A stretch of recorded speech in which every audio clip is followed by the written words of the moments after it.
ወወልድ ወመንፈስ ቅዱስ አሐዱ አምላክ አሜን።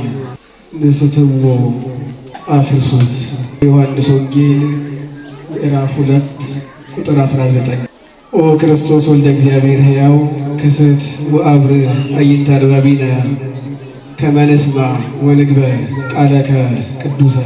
አቤቱ የሕያው እግዚአብሔር ልጅ ሕያው ክርስቶስ ሆይ ቅዱስ የሆነውን ቃልህን እንድንሰማና እንድንሰራበት የልቡናችንን ዓይኖች ታበራና ውሳጣዊ ጆሮአችንን ትከፍትልን ዘንድ መልካም ፈቃድ ይሁንልን። እጅግ የተወደዱና የተከበሩ ጣዕመ ዓለምን ንቀው በምንኩስና ሥራ ጸንተው በቤተ ክርስቲያን ቆይተው ለዓለም ሕዝብ መዳን ሁል ጊዜ የሚጸልዩ የምስራቅ ሸዋ ሀገረ ስብከት የሰንበት ትምህርት ቤት ማደራጃ ዋና መምሪያ ክፍል ኃላፊ ክቡር መጋቤ ሐዲስ መምህር ቆሞስ አባ ኃይለ ገብርኤል፣ እጅግ የተወደዱና የተከበሩ ይህንን ሕዝብ በአባትነት እያገለገሉ ያሉ የተከበሩ መላከ ስብሐት መምህር ቀሲስ ፍስሐ፣ ክቡራን ሊቃውንተ ቤተ ክርስቲያን፣ አይንተ እግዚአብሔር አበው ካህናት፣ ልዑካነ ምስጢር አኀው ዲያቆናት፣ የዚህ ታላቅ ደብር የትርጓሜ መጻሕፍት መምህር መጋቤ ሐዲስ መምህር ፍሬ ስብሐት፣ የተወደዳቸው የእግዚአብሔር ልጆች አባቶች፣ እናቶች፣ ወንድሞች፣ እህቶች፣ በዕድሜ ሕፃናት የሆናችሁ ሁላችሁ በክርስቶስ ሆኖ ሐሳባችሁንና ልባችሁን በሚጠብቀው አእምሮንም ሁሉ በሚያርፈው በእግዚአብሔር ሰላም እላችኋለሁ። እንደምን ከረማችሁ? የከረማችሁ ብቻ እንደምን ከረማችሁ? አደራችሁ? አሜን ይመስገን ብለን እንድናመሰግን የፈቀደልን ጥልቅነቱ የማይመረመር ከአርያም በላይ የሚርቀው ከበርባሮስ በታች የሚጠልቀው ያለ ትናንትና ቀዳማዊ ያለ ዛሬ ማዕከላዊ ያለ ነገ ዳህራዊ የሆነ ያለ መጠን ምሕረቱን ሰጥቶ በቅድስናው ስፍራ አገናኝቶ ቅዱስ ቃሉ እንድንሰማ ይረዳን ልዑል አምላካችን እግዚአብሔር ስሙ ለዘወትርና ለዘለዓለም እየተመሰገነ ይሁን። ቃል የወረደባት ዙፋን ሥጋ ያደረገባት መሰላል እግዚአብሔር ሰውን ያየባት መስታወት ሰው ወደ እግዚአብሔር የደረሰባት ተንከተም ድልድይ እመቤታችን ሰዓሊተ ምሕረት አቁራሪተ መዓት ቤተ ጸሎት መዝገበ ጸሎት ምዕራገ ጸሎት ድንግል ማርያም ስሟ ለዘወትርና ለዘለዓለም እየተመሰገነ ይሁን። እንኳን ለታላቁ ጾም ለሶስተኛ ሳምንት የመታሰቢያ ቀን ለዕለተ ምኵራብ በሰላምና በጤና አደረሳችሁ አደረሰ። እዚህ ያደረሰን እግዚአብሔር ስሙ የተመሰገነ ይሁን። ባለን ጥቂት ጊዜ ውስጥ የምንነጋገርበት የትምህርታችን ርዕስ የሚሆነው በቅዱስ ዮሐንስ ወንጌል ምዕራፍ 2 ቁጥር 19 ላይ የተጻፈውን ኃይለ ቃል በማንሳት አፍርሱት በሚል ርዕስ ነው የምንማረው።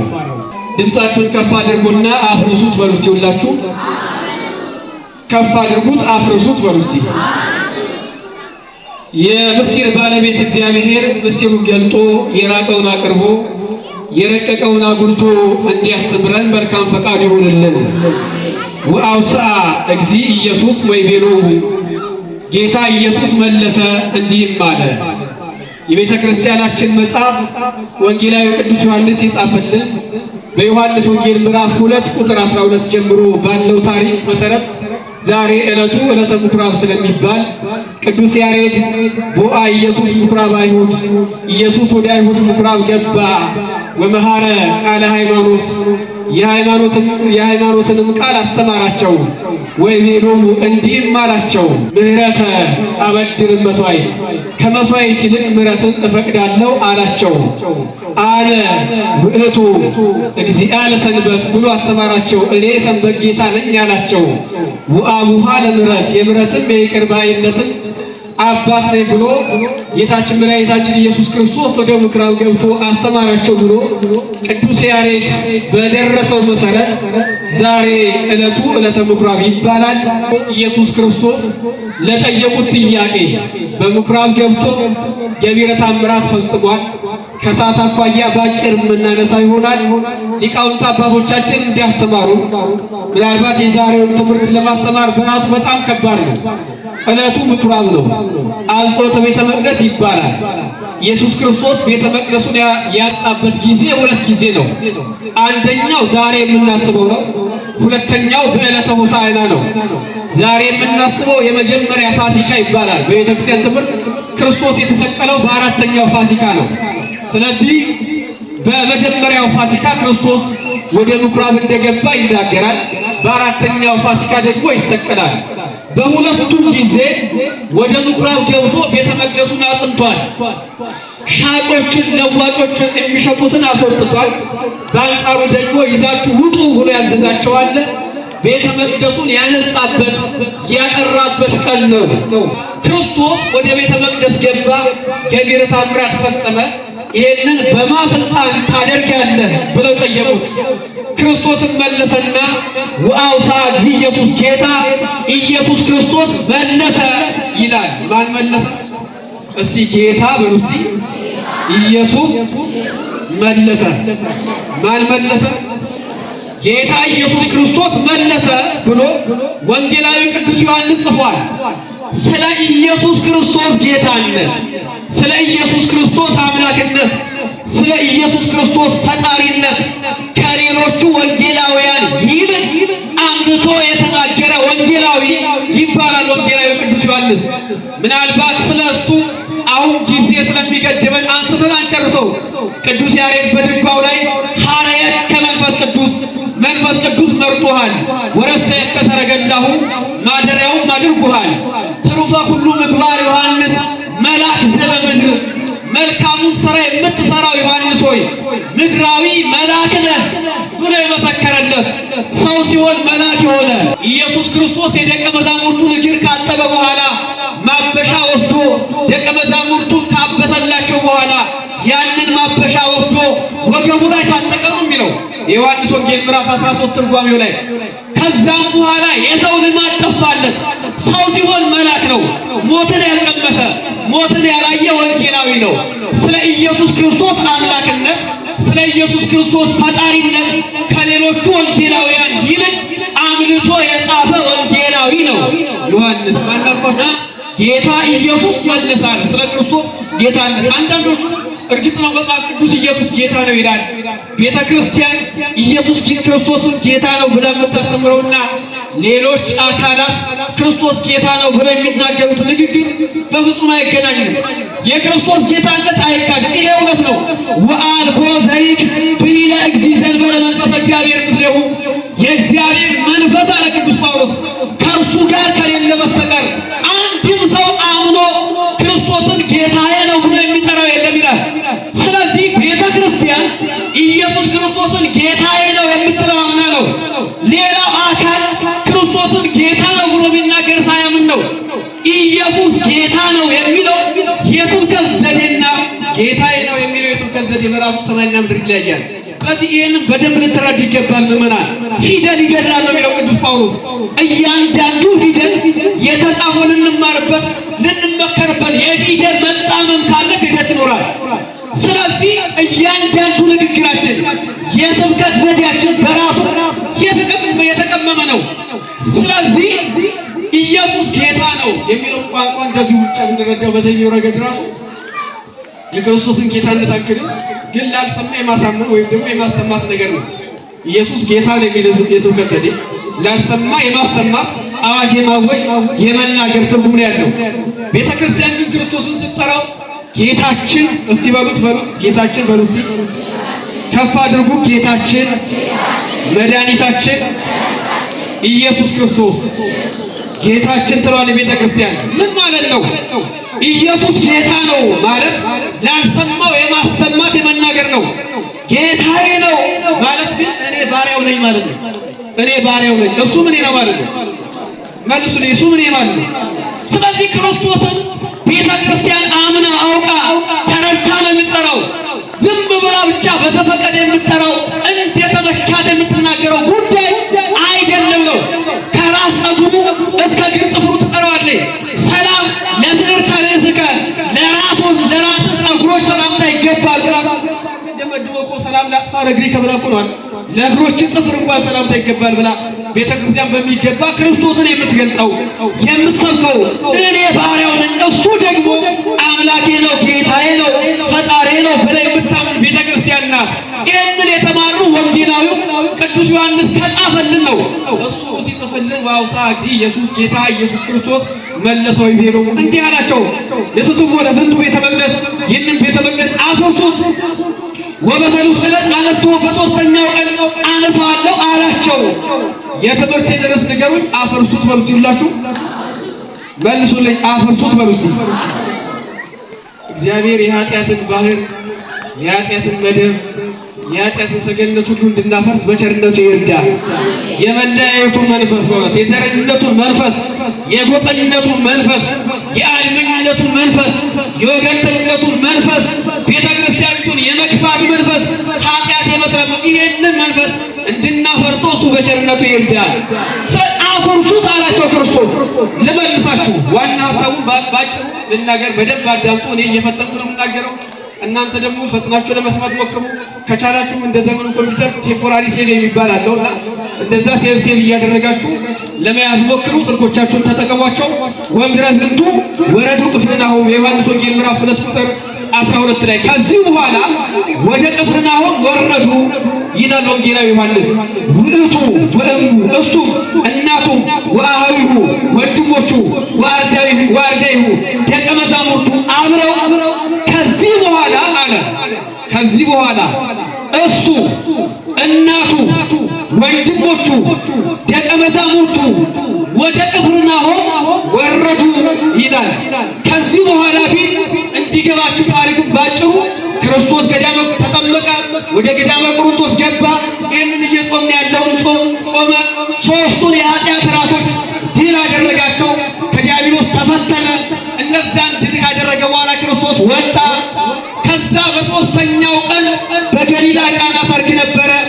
በእናቱ በድንግል ማርያም አማላጅነት ውሃውን ወደ ወይን ጠጅ ቀየረ ክርስቶስ። እየሰማችሁ ነው። ባጭሩ በጣም የብዙ ቀን የ44 ቀን ታሪክ ነው የነገርኳቸው።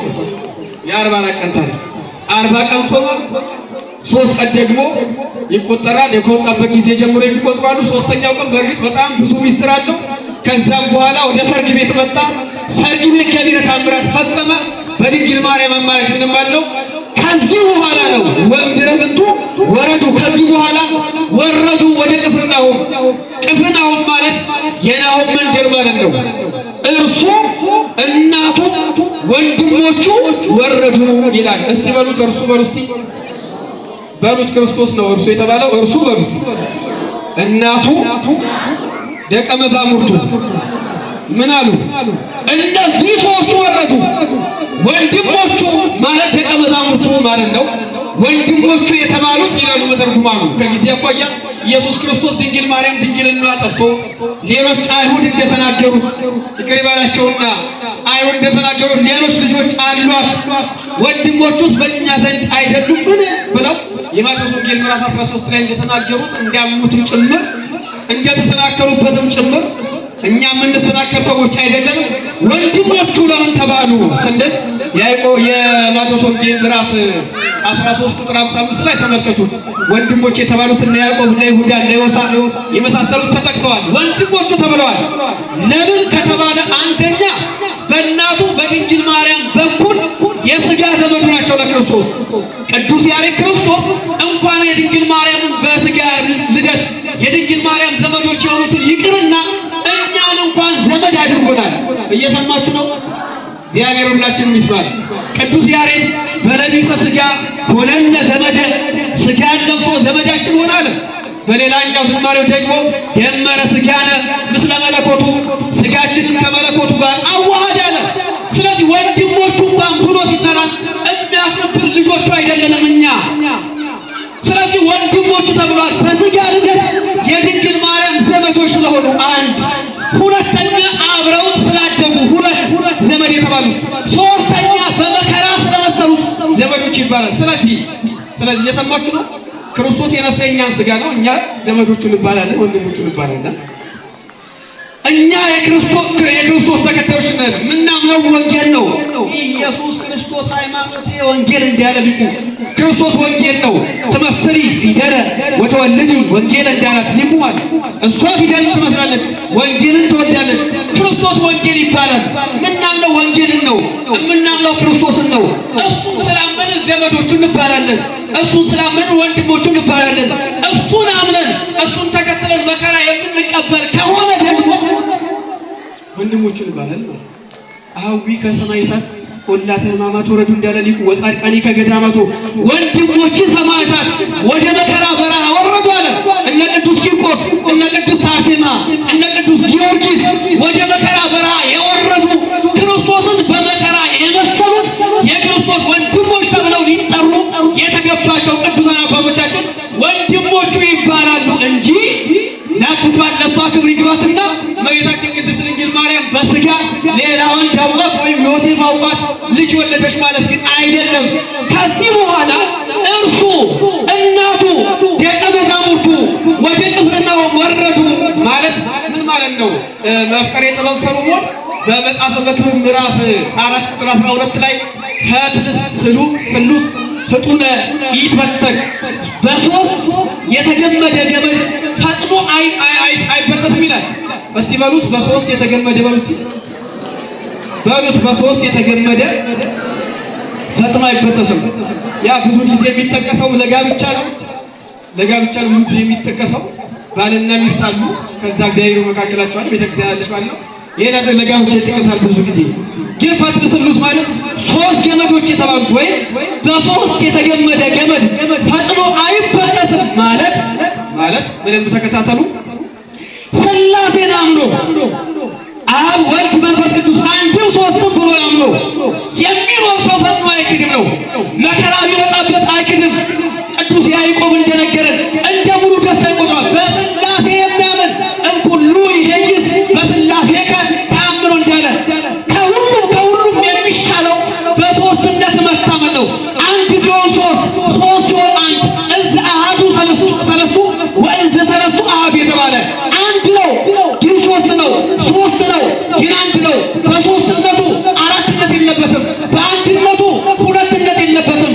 በአንድነትና በሶስትነት ጸንቶ የሚኖር በሰማይና በምድር የሚቀደስ ቅድስት ሥላሴ ብለን የምናምነው እሱ አምላካችን ፈጣሪያችን በዚህ ሃይማኖት የምንጸና ከሆነ ፈተና ይመጣብን እንኳን አይከብድም ነው። በቅድመ ኩሉ ንሰብክ ሥላሴ ሩየ ዘውቱ አብ ወልድ መንፈስ ቅዱስ እንዳለ ቅዱስ ጎርጎርዮስ በሃይማኖታዊ ድርሰቱ ላይ ከሁሉ በፊት አስቀድመን የሥላሴን አኗኗር ነገር እነሱ አብ ወልድና መንፈስ ቅዱስ ናቸው አለ። ስለዚህ በዚህ የሚያምን ሰው መከራ ቢመጣበት በአብ በወልድ በመንፈስ ቅዱስ ስም መከራውን ድል አድርጎ መሻገር እሳት ውስጥ ሊገባ ይችላል፣ ከእሳት ይወጣል። ባህር ሊገባ ይችላል፣ ባህሩን ይሻገራል። አንበሳ ጉድጓድ ሊገባ ይችላል፣ የአንበሳን አፍ ይዘጋል። መከራ ቢመጣበት ከታላቁ መከራ ማምለጥ ይችላል። ቢሞትም እንኳን ፈቃዱ ሆኖ በላይ ስላለው ሕይወት ያስባል። ክርስቲያን የሆነ ሰው ስለዚህ በሥላሴ የሚያምን ሰው ዓለም ያሸንፈኛል አይልም። ሥላሴ ዓለምን የፈጠረ ነው። ስለዚህ በዛን አይልም። ከዚህ የተነሳ ነው ቅዱስ ሳዊሮስ ዘገሥጽ ገምኖን የተባለ አንድ ሊቅ ገምኖን የተባለ አንድ ሊቅ አለ። በሃይማኖታዊ ድርሰቱ ላይ ንሕነሰ ንሰብክ አለ። እኛ ግን እንሰብካለን ህሉና ሥላሴ፣ ህላዌ ሥላሴ፣ ሀልዎተ ሥላሴ፣ የሥላሴን አኗኗር፣ የሥላሴን መኖር፣ የሥላሴን ባህሪ እንሰብካለን። እምሰማይ ከመ መላእክት ከሰማይ እንደ መላእክት አለ። እነሱ ቅዱስ ቅዱስ ቅዱስ ብለው ቃሉ አይለወጥም። ቃሉ ሶስት ጊዜ ነው። አንድም ሶስትም ምስጢር ይታተትበታል። እንዲህ ብለው እንደተናገሩ ወኢይብሉ ቅዱሳን ቅዱሳን ቅዱሳን አብዝተው ከሶስትነት አስፈልጠው ቅዱሳን ቅዱሳን ብለው እነሱ አይናገሩም። ስለዚህ አንድም ሶስትም ያምኜ እኛ ከሰማይ የሥላሴን አኗኗር እንሰብካለን እንዳለ እኛ በምስጢረ ሥላሴ የምናምን ሰዎች በሶስት ገመድ የተገመዱ የማይበጠሱ ገመዶች እንባላለን። ስለዚህ በሶስት ገመድ ያለው መፍቀሬ ጥበብ አንዱ ነው። ሌላው አንደኛ በሶስት ገመድ የተባለው ክርስቶስን አምላክ ብሎ የሚያምን ድንግል ማርያም አንድ ገመድ ማለት ነው። ድንግል ማርያም ደግሞ አማላጅ ብሎ የሚቀበል ቅዱሳን ደግሞ የክርስቶስ ወንድሞች የሆኑት በመከራ የመሰሉት ከቃል ባሻገር ክርስትናቸውን በተግባር የኖሩት የቅዱሳን አማላጅነት የሚያስፈልግ ነው። አንደኛ የክርስቶስን አምላክነት የሚያምን፣ ሁለተኛ የድንግል ማርያምን አማላጅነት የሚያምን፣ ሶስተኛ የቅዱሳንን አማላጅነት የሚያምን በሶስት ገመድ የተገመደ የማይበጠስ ገመድ ይባላል። አንድም ደግሞ ሶስት ገመድ የተባለ ሃይማኖት፣ እምነት፣ ተስፋ፣ ፍቅር ናቸው። እምነት፣ ተስፋ፣ ፍቅር እነዚህ ሶስቱ ጸንተው ይኖራሉ ብሎ ሐዋርያው ቅዱስ ጳውሎስ እንደነገረን በእነዚህ የተገመደ ሃይማኖት ያለው ፍቅር ያለው ተስፋ ያለው የገሃነምን ፍርድ አይመለከትም ማለት ነው። ስለዚህ ከዚህ በኋላ ለመዳን የሰማችሁ ለመዳን እነዚህ ሶስት ነገሮች ያስፈልጋሉ። እርሱ አንደኛው አስፈላጊ ክርስቶስ፣ ሁለተኛው እናቱ ድንግል ማርያም፣ ከዛ ሶስተኛ ደቀ መዛሙርቱ ያስፈልጋል። እኛ ለመዳን ነገረ ድነት የተከናወነው በዚህ መንገድ ስለሆነ ክርስቶስን አምላክ ብለን እናመልካለን፣ እርሱን እንይዛለን። ከዛ በኋላ ድንግል ማርያም የክርስቶስና አማላጅ አድርገን እንይዛለን፣ የቅዱሳን አማላጅ እንይዛለን። እርሱ እናቱን ደቀ መዛሙርቱ ወደ ቅፍርናሆም ወረዱ ወነበሩ ሂዳጠ መዋዕል ወአኮ ብዙኃን፣ ጥቂት ቀን ቆዩ፣ ብዙ ጊዜ ግን አይደለም ማለት እየሰማችሁ ነው። አሁን ትምህርቴ ዋናውን ሀሳብ እየተቀለልኩ ነው። ጥቂት ቀን ቆዩ ግን ብዙ ጊዜ አይደለም። ይሄንን አቡሻር ትምህርቱ ሲተረጉሙ ነው ተርጉማን አሉ፣ እነሱም ያግዙኛል። ሲተረጉመው ክርስቶስ በዛ ቅፍርናሆም ወርዶ በዛ የቆየው 11 ቀን ብቻ ነው። ስንት ቀን? እየሰማችሁ ነው ወይስ እየተኛችሁ ነው? እግዚአብሔር ከመተኛ ሲጠብቀን ነው። ስንት ቀን አልኩ? 11 ቀን። አያቸው ክርስቶስ ምንም ቢሻሻል ተወጣ። በነገራችን ላይ ኢየሱስ ክርስቶስ ወደ ቤተ መቅደስ እኮ ገና በ12 ዓመቱ ገብቶ ነበር። በ12 ዓመቱ ቤተ መቅደስ በገባ ጊዜ እኮ ሲሸጡ አይቷቸው ነበር እኮ፣ ሲነግዱ አይቷቸው ነበረ። ቤተ መቅደሱን ለአላስፈላጊ ዓላማ ተጠቅሞበት አይቶ ነበር ክርስቶስ። ዝም ብሏቸዋል። ኢየሱስ ክርስቶስ እኮ እንደ በደላችን ወዲያው ቢፈርድብን ኖሮ ማን እዚህ ይኖራል? ማንም አይኖርም። ያይናል፣ ስንበድል ይታገሰናል። የንስሐ ጊዜ እየሰጠዋል። እመሳለ አባጌቱ ደጋታ ኃጢአትን እንዲታቀብ እግዚኦ እግዚኦ በሚቀውም አንተ ኃጢአትን ብትቆጣጠር ኖሮ ጌታ ሆይ ጌታ ማን ይቆም ነበረ? ማን ሳይፈረድበት የሚድን ሰው ይኖር ነበረ? አይቷቸዋል፣ ግን ታገሳቸው ክርስቶስ። አሁን ደግሞ ወረዶ ወደዛ። አሁንም ምን ብሎ የለም፣ በጣም ብዙ ችግር ነበረባቸው በውስጣቸው። ያንን ሁሉ ክርስቶስ ተመለከተ። ከዛ በኋላ ጥቂት ቀን ብቻ ቆየ። ኢየሱስ ክርስቶስ በዛሽ ከተማ ወይም በቅፍርናሆም መንደር እንዲቆይ የሚያደርገው በጎ ስራ አጣ። ወገኖች አሁን ክርስቶስ እዚህ ቢሾፍቱ ከተማ ላይ ነው እንዲቆይ የሚያደርገው፣ በበረከት እንዲቆይ፣ በሰላም እንዲቆይ፣ በፍቅር እንዲቆይ፣ እኛን በመጠበቅ እንዲቆይ የሚያደርገው በጎ ስራ አለ ወይ? በእርግጥ ክርስቶስ የለም ማለት ግን አይደለም። እኛ እኮ እንደው በማህሌታችን ክርስቶስ ይቆይ ይሆን ወይ? በቅዳሴያችን ክርስቶስ ይቆይ ይሆን ወይ? በዝማሬያችን ክርስቶስ ይቆይ ይሆን ወይ? በምንሰጠው ስጦታችን ክርስቶስ ይቆይ ይሆን ወይ ነው። ስለዚህ ወገኖቼ ጥቂት ቀን ቆየ። ክርስቶስን በቸርነት የሚያቆየው፣ በምህረት የሚያቆየው፣ በይቅርታ የሚያቆየው ምንም በጎ ነገር አጣባቸው። ከዛ በኋላ የአይሁድ በዓል ቀርቦ ስለነበረ የአይሁድ በዓል ፋሲካ ይላል። የመጀመሪያው ፋሲካ ነው፣ የአይሁድ ፋሲካ ነው። ትንቢተ ኢሳይያስ ምዕራፍ 1 ተመልከቱት። ከሰዓት አኳያ እዛ ላይ ተመልከቱት። በዓሉ የክርስቶስ በዓል የእግዚአብሔር በዓል ነበር። በብሉይ ኪዳን የእግዚአብሔር በዓል እየተባለ ሲጠራ ቆየ። እነሱ ግን ለግላቸው ዓላማ ሲጠቀሙበት ስለነበረ የአይሁድ በዓል ተባለ። ትንቢተ ኢሳይያስ ምዕራፍ 1 ስታነቡት በዓላችሁን ጠልቼዋለሁ ነው፣ ዕጣናችሁንም ጠልቼዋለሁ፣ ዝማሬያችሁን ጠልቼዋለሁ ነው። ስለዚህ ወገኖች እንዲህ ከመባል እግዚአብሔር ይጠብቀን። በእውነት ቅዳሴያችን ተቀባይነት እንዲያገኝ፣ ዝማሬያችን ተቀባይነት እንዲያገኝ፣ ስብከታችን ተቀባይነት እንዲያገኝ፣ ማንኛውም አገልግሎታችን ተቀባይነት እንዲያገኝ አምላካችን መልካም ፈቃድ ይሁንልን። የአይሁድ በዓል አለ ለግላቸው ዓላማ ሲጠቀሙበት ነበርና ወደ ኢየሩሳሌም ገባ ይልና ወደ ምኩራብ ሲገባ ነጋዴዎችን አገኘ ክርስቶስ። ነጋዴዎችን አገኘ። ምኩራብ ማለት ኮረብታ፣ ቀጥታ ትርጉሙ ኮረብታ፣ ተራራ የሚያህል ሰቀላ ወይም አዳራሽ ባለው ምኩራብ ሲባል ሲተረጎም። በብሉይ ኪዳን በጣም ብዙ ምኩራቦች ነበሩ። 10 ሰዎች ካሉ ምኩራብ እንዲሰሩ ይፈቀድላቸዋል። ይሄ የብሉይ ኪዳን ስራ ነው። 10 ሰው በአንድ መንደር ላይ 10 አባወራ ካለ ምኩራብ መስራት መብታቸው ነው። እስራኤላውያን በተጓዙበት ሁሉ ምኩራብ እየሰሩ ሲያገለግሉ ነበረ። ኢየሱስ ክርስቶስም በዚህ ምኩራብ በተደጋጋሚ ገብቶ አስተምሮ ብሏል። የሉቃስ ወንጌል ምዕራፍ 4 ተመልከቱ። ብዙ ምኩራቦች ስላሉ ማለት ነው። ወደ አደገበት ወደ ናዝሬት መጣ። እንደ ልማዱ ወደ ምኩራብ ገባ። ሊያነብም ተነሳ ይላል። በምኩራብ ልክ ዛሬ ላይ እንደምናደርገው ስርዓት ቅዱሳት መጻሕፍት ይነበቡ ነበር፣ ኦሪት ይነበብ ነበር፣ ይተረጎም ነበር። ክርስቶስ ይህን ስርዓት ፈጽሟል። ክርስቶስ በገባበት ጊዜ ግን ያገኘው በጣም አስደናቂ ነገር ነው። ነጋዴዎችን አግኝቷል። አንድ ሁለተኛ ለዋጮችን አግኝቷል። ሁለት አይነት ሰዎች። ቤተ መቅደሱን እንደጠበቀው አላገኘውም ክርስቶስ። ነጋዴዎችን አግኝቷል። በሬ የሚሸጡ እስቲ በሉት፣ በሬ የሚሸጡ በሉ፣ በግ የሚሸጡ፣ ርግብ የሚሸጡ፣ ገንዘብ የሚለውጡ እነዚህ አይነት ሰዎች አግኝቷል። ወደ ቤተ መቅደሱ ሲገባ ክርስቶስ ያገኘው በሬ የሚሸጥ፣ በግ የሚሸጥ፣ ርግብ የሚሸጥ፣ እነዚህ ሶስቱ በብሉይ ኪዳን ለመሥዋዕት የሚቀርቡ የነበሩ ናቸው። እና ሰዎች በዓል ለማክበር ከሀገራችን ከኢትዮጵያ ሳይቀር ይሄዳሉ ኢየሩሳሌም። ከብቶች እየነዱ ይሄዳሉ መሥዋዕት ለማቅረብ።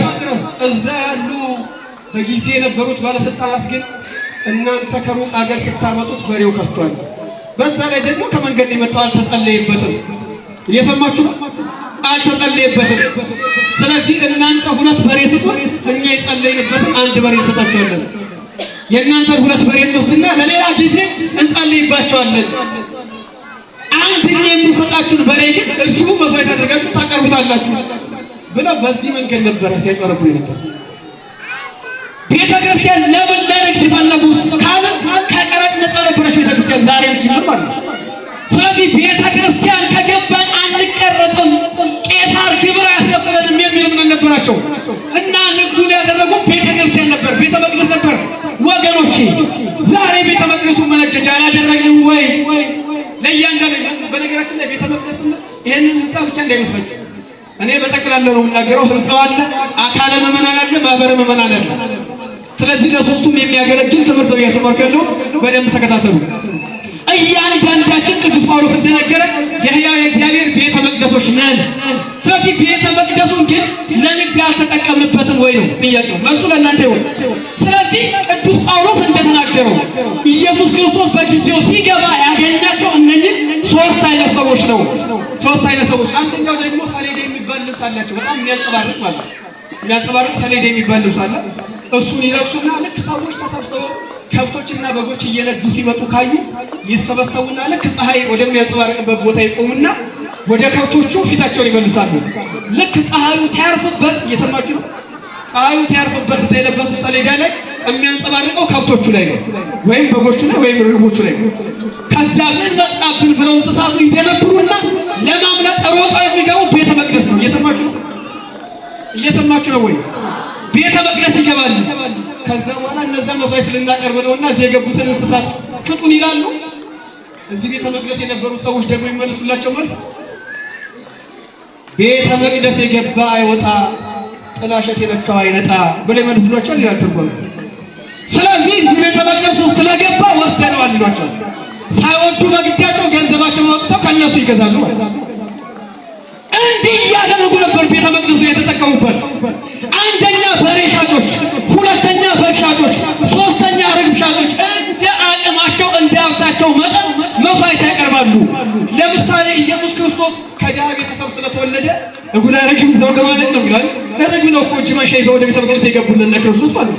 ከድሃ ቤተሰብ ስለተወለደ ሀብታም ከሆነ በሮች ያመጣል፣ መካከለኛ ከሆነ በጎች ያመጣል፣ ድሃ ማህበረሰብ ከሆነ ደግሞ ርግቦች ያመጣል ለኃጢአት ማስተስረያ ማለት ነው። ስለዚህ በጊዜው እነዚህ ሁሉ ይለጡ ነበረ። ሌላ ገንዘብ ለዋጮች ነበሩ። መቼም አይሁድ ያልተበተኑበት አገር የለም። ከየሀገሩ ሲመጡ በየሀገሩ ያለው ገንዘብ ይለያያል አይደል? አይለያይም? ኢትዮጵያና አሜሪካ ያለው ገንዘብ አንድ ነው አይደለም? አይደለም? ስለዚህ ኢትዮጵያውያን ሲሄዱ የራሳቸውን ገንዘብ ያቀርባሉ። ህንዶችም ካሉ እነዚህ የራሳቸውን ገንዘብ ያቀርባሉ።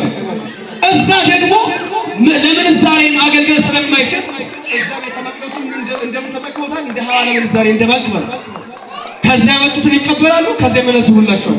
የሚመነዝሩት እነሱ ደስ ባላቸው መልኩ ነበረ። እንዲህ ባለው ሁኔታ ክርስቶስ ቢያገኛቸው ጅራፍ አበጀ ይልና በተርጉመን ያቀናሉ። እሱ እያስተማረ እሱ ስንት ስራ እያለበት ጅራፍ ያበጃልና፣ ስለዚህ ሐዋርያቱ ጅራፍ አበጅተው ሰጡት።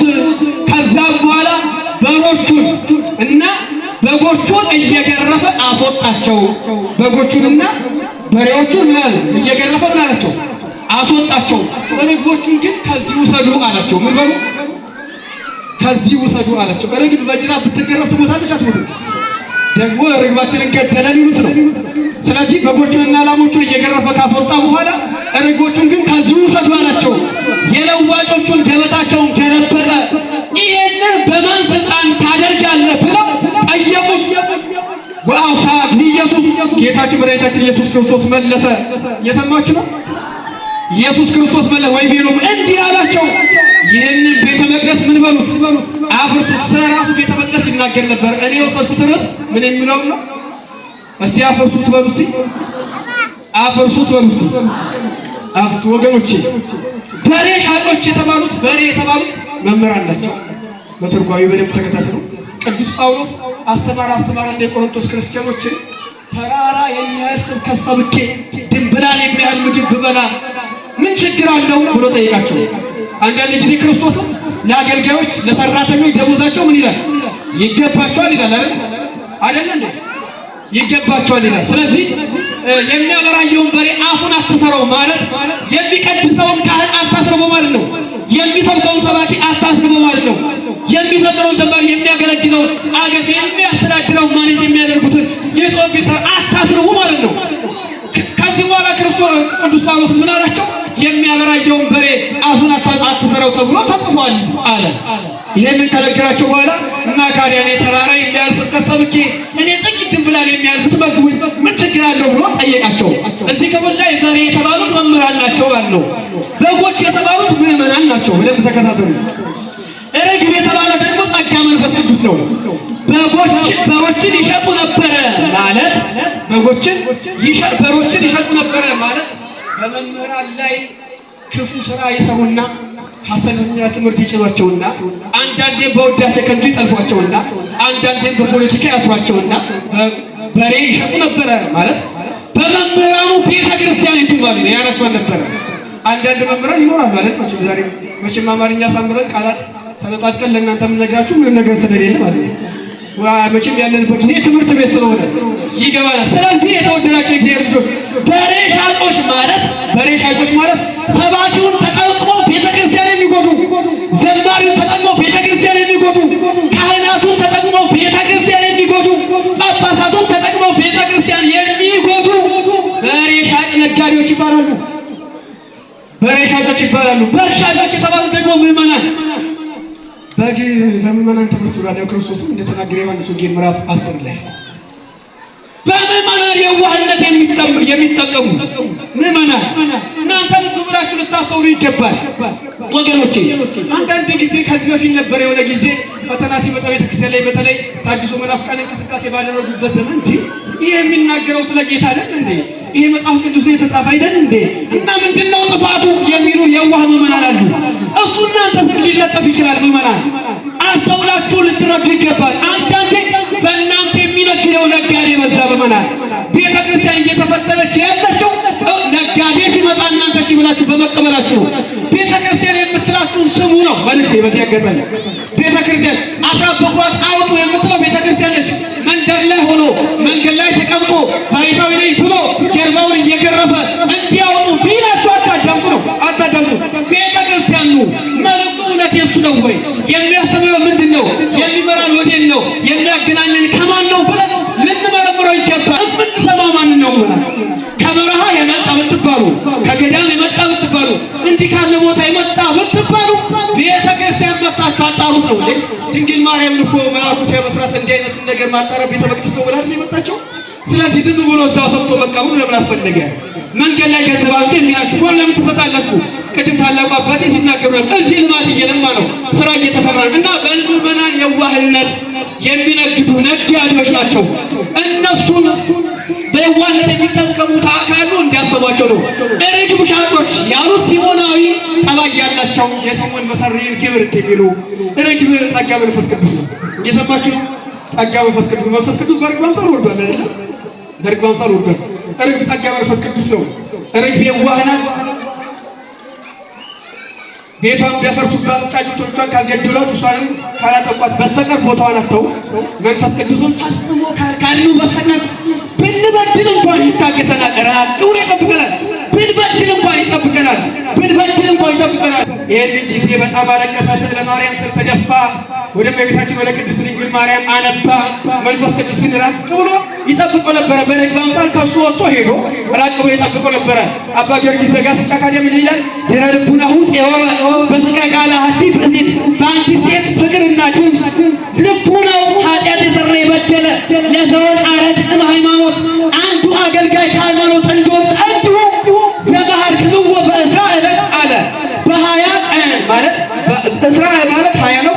ዕለት ማለት አንድ ነው። በ21 ቀን ሱባኤ ከያዘ በኋላ ዘባሃርክምዎ በእስራኤል ሥላሴ ማሩ መሃሩኒ ሥላሴ ነገሥት ንጉሠ ነገሥት ሥላሴ ወይ እኔንም ያንን ኃጢአተኛውን እንደማራችሁት ይቅር እንዳላችሁት ከበደሉ እንደፈወሳችሁት መንፈስ ቅዱስ በርግብ አምሳል ከሱ ወጥቶ ሄዶ በኋላ ደግሞ እንደተመለሰለት እንዲሁ እኔንም ማሩኝ ብሎ ሊቁ እንደጸለየው መንፈስ ቅዱስ ፈጽሞ ሳይተው ቆየ።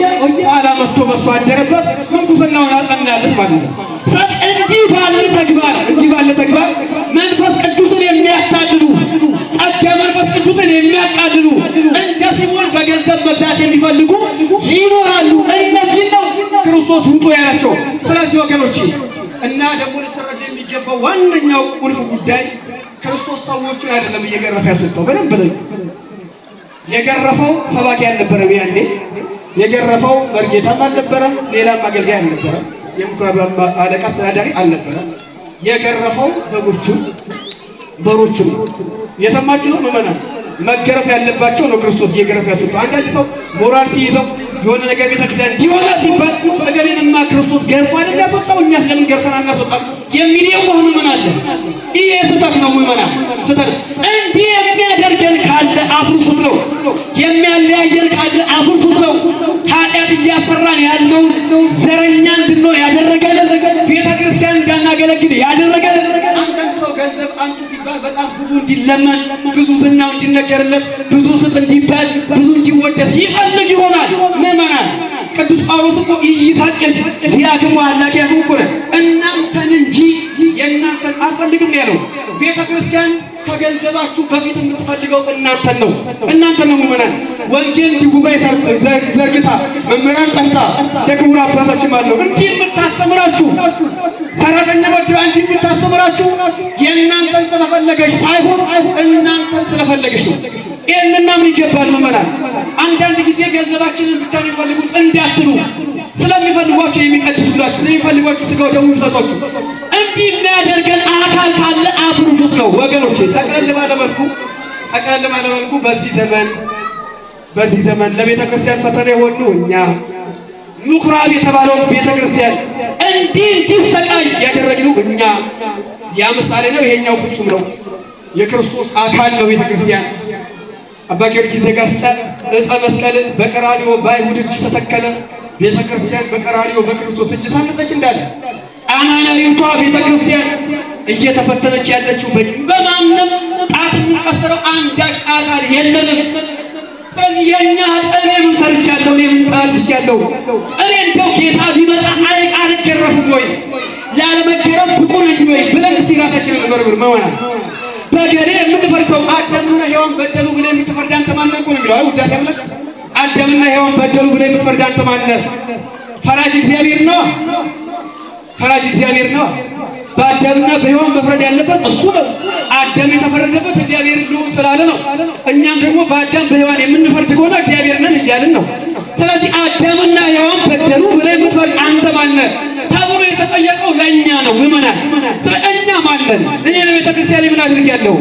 እኔ በዚህ ዘመን ቤተ ክርስቲያን ላለመፈተኗ ምንም አስተዋጽኦ አላደረኩም ወይ? ላለመፈተኗ ንጹሕ ሆኜ ጠብቄያለሁ ወይ ብለን ራሳችንን እንየው። እንዲህ የምናደርግ ከሆነ ምዕመናን እግዚአብሔር ቤተ ክርስቲያን ይዞ ይታረቃታል። በጅራፍ የምንገረፈው በመከራ ጅራፍ፣ በዘረኝነቱ ጅራፍ የምንገረፈው በራሳችን ምክንያት፣ በእኔ በእናንተ በሁላችን ምክንያት። ስለዚህ ላለመገረፍ ዝግጁ ነው። ወሶበሪ ከፈያታዊ ወዘማዊ ለማሪታክ በል ባይቴ አእምር ለመቅድመኒ በማየ ውስተ ገነት ከመፈያታዊ ዘይማን ዘማዊ ብታይ ወንበዴ ብታይ ኃጢአተኛ ብታይ ቤተክርስቲያን ከሚያፈርሱ የሚተባበር ብታይ የሚበድል ብታይ ነውረኛ ነው ብለህ የምታስበው ሰው ቢኖር በል ባይቴ አእምር እንዲህ በል። እንዴት በምን አውቃለሁ? ለመቅድመኒ በማየ ውስተ ገነት ከመፈያታዊ ዘይማን እንደ ፈያታዊ ዘይማን እኔን ቀድሞ ገነት ቢገባ በል። ስለዚህ ወገኖቼ እኛም እንዲህ የምንል ከሆነ እንዲህ የሚያደርገንም ክፉ መንፈስ የሚያለያየንም ክፉ መንፈስ አፈርሱ ተብሏል የምናፈርስ ከሆነ ዘረኝነቱን የምናፈርስ ከሆነ አልበኝነቱን የምናፈርስ ከሆነ ኃጢአታችንን የምናፈርሰው ከሆነ እግዚአብሔር ይምረናል፣ ቤተክርስቲያናችንንም ይቅር ይልልናል፣ ሀገራችንንም ሰላም ያደርግልናል። ይሄን ታምናላችሁ ምዕመናን? ታምናላችሁ ምዕመናን? ስለዚህ ሁላችንም ያለንበት ጊዜ አብይ ጾም ስለሆነ ንስሐ እንግባ ነው መልእክቴ። መጨረሻ ንስሐ እንግባ፣ እኔም አንደኝ ብለን ተግባራዊ ክርስትና መኖር እንጀምር። ስለ ኃጢአታችን እንናዘዝ፣ ከእግዚአብሔር ጋር እንታረቅ። አሁን የበደልን ሰውን ብቻ ሳይሆን እግዚአብሔርን ብቻ ነው። ለማበሰ ሰብ ላይ ለቢሱ ማበ እግዚአብሔር ይጼልዩ ሎቱ ሰውን ቢበድል ከእግዚአብሔር ዘንድ ይለመንለታል። ወለእማ አበሰ ላይ ለእግዚአብሔር እማ በመኑ ይጼልዩ ሎቱ እግዚአብሔርን ቢበድለው ግን ከማ ዘንድ ይለመንለታል እንዳለ ምላጭ ቢያብጥ በምን ይበጡ ውሃ ቢያልቅ በምን ይውጡ ይሉና መተርጉማኑ አንድ ሰው ይባጭ ቁስል ካደረበት ከያዘው የሚበጣው በምላጭ ነው። ምላጭ ራሱ እባጭ ቢሆን ደግሞ የሚበጣበት ይጠፋል ማለት ነው። አንድ ሰው ምግብ እየተመገበ እያለ የሚውጠው በምንድን ነው? ምዕመናን የሚመገበው ምግብ ቢያንቀው የሚውጠው በምንድን ነው? በውሃ ነው አይደል? ውሃ ራሱ ቢያንቀውስ? እና ይሄንን ክፉ አሰራር ልናፈርስ አይገባም። ንስሐ ገብተን ለመንግስቱ ያልቃል።